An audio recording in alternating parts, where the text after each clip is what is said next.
At the battlefield, Rem begins to move towards the enemy and feels a bit delighted. Around him, the soldiers rush to attack the giants, and he stands in the middle. He thinks that this feeling is similar to what he experienced when he first stood on the battlefield. Rem takes out his axe and gets ready for the battle. He thinks that he was never the type who had the true heart of beast. Even if that was the case, he never blinked whenever axes flew at him. Up till now, he hasn't left any effort to learn and train in the heart of beast technique. People might think that it's not very important, but it's more useful than it looks. Rem activates the technique, and his heart begins pumping blood faster, sending more blood throughout his body. He unleashes an aura that could easily send shivers down the enemy. The soldiers standing at front to face the giant begin getting terrified. They ask if there is no retreat order. Some soldiers beg to be saved. The giant raises his weapon in the air, and the soldiers begin trembling in fear. At the same time, Rem dashes forward with his axe. He runs towards the giant with his axe behind him. As the giant goes for the hit, Rem passes through the soldiers in an instant. He blocks the strike with both of his axes. But still, an attack from a giant is no joke, and Rem gets slightly pushed back. However, he manages to balance himself well and blocks the attack efficiently. His heart then starts pumping blood faster, and he thinks this technique allows him to expand his blood vessels, and his muscles shift their density. Rem suddenly gains incredible strength in his muscles, and he thinks that this ritual starts from his heart and powers his whole body. Rem starts to push back against the giant's attack slowly, and says he'll show them all his capabilities. He brims with passion for battle and says, "This is the heart of brute strength." Rem not only manages to overpower the giant, but he also pushes him back. However, his one axe gets destroyed in the process, and it flies in the air. Both of them then get ready to go for the next attack. The aftermath of the previous attack is so severe that it sends heavy winds at the soldiers, and they have to use their shields to protect themselves. When a soldier looks up, he remains stunned at the scene. Rem dashes forward with killer eyes, and the giant also gets ready to attack him. The giant goes for the smash and says the bugs need to get away. Rem closes the gap in an instant and begins to climb up the giant. Rem grabs the giant by the mustache and goes for the attack. He thrusts his axe into the giant's head, making him scream in pain.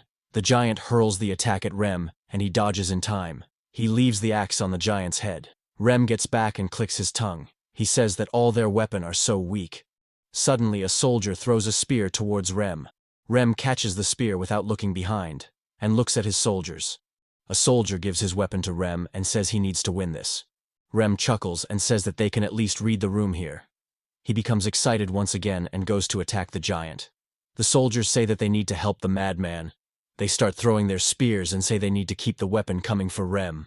Rem once again climbs the giant and starts attacking him. Other soldiers also provide constant support to him. Enkrid looks at Rem and remains in awe. He thinks that Rem is fighting at almost equal strength to the giant, perhaps even more. He knows very well that no normal human can achieve that strength. Enkrid's eyes flash with excitement, and a broad grin appears on his face. He wonders if this is what he'll learn next. Ragna comes to Enkrid and says they should wrap up the sightseeing here. That Rem guy is just messing around now. Kreis also chimes in and says that the company commander is taking care of the left and Rem is dealing with the giant. If they deal with the right side, then they will completely overturn the Aspen's numbers. Enkrid agrees to the idea and says they should head there now. He walks to the right side and says he can't see any more madmen here. This must mean that the rest of the platoon must have already gone off to fight. He asks Ragna if he's coming along. Ragna replies that he'll tag along with him as watching is boring. Enkrid puts his arm on his heart and thinks that he needs to put his excitement for new skills on hold for now. His current priority is to lead this battle to victory. The scene shifts to the right side, where the Aspen's army is winning. The lieutenant takes a fatal injury and starts taking heavy breaths. His teammate helps him get up. Ben slowly gets up while covered in bruises. He tells his teammates to get back while he holds the enemy off. The enemy chuckles and says, "This is quite touching." The enemy dashes forward and asks how long he thinks that he can last this. As Ben was about to get killed, Enkrid intervenes. He blocks the enemy's sword and deflects it completely. Enkrid tells Ben that he looks awful. Ben says that this is an honorable wound from saving his men. Enkrid looks at Ben and sees the determination in his eyes. The attacker says Enkrid's name and asks if that's him. Enkrid looks back at the guy, and his eyes become serious. He too asks if that's him. The guy replies that it has been a long time since they have met. The traitor that Enkrid saw in his dream asks if he forgot his old friend's name. Enkrid remains serious, while Ragna casually cleans his ears, asking if that guy is the captain's friend. Enkrid thinks that he had to bow to that piece of trash earlier, whether he liked it or not. If it were those past days, then he couldn't have done anything to him. However, that is not the case anymore. This guy has deceived and killed his comrades. The only people who are worth calling friends are those who risk their lives to protect him. He recalls the past memories when all his teammates sacrificed themselves to protect him. Even now, there are people who put their lives over others. These people are true friends. Enkrid tells the traitor that he remembers his name.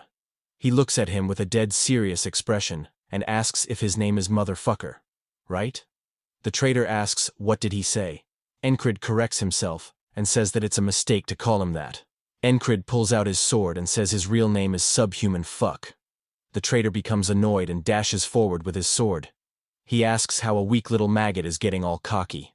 Enkrid easily blocks the incoming strike and says that he forgot to give him something when they parted their ways. Enkrid easily disarms the traitors and slices his sword at him. The traitor remains confused as to what happened just now. Enkrid's face brims with retaliation and says, this is the revenge for his friends.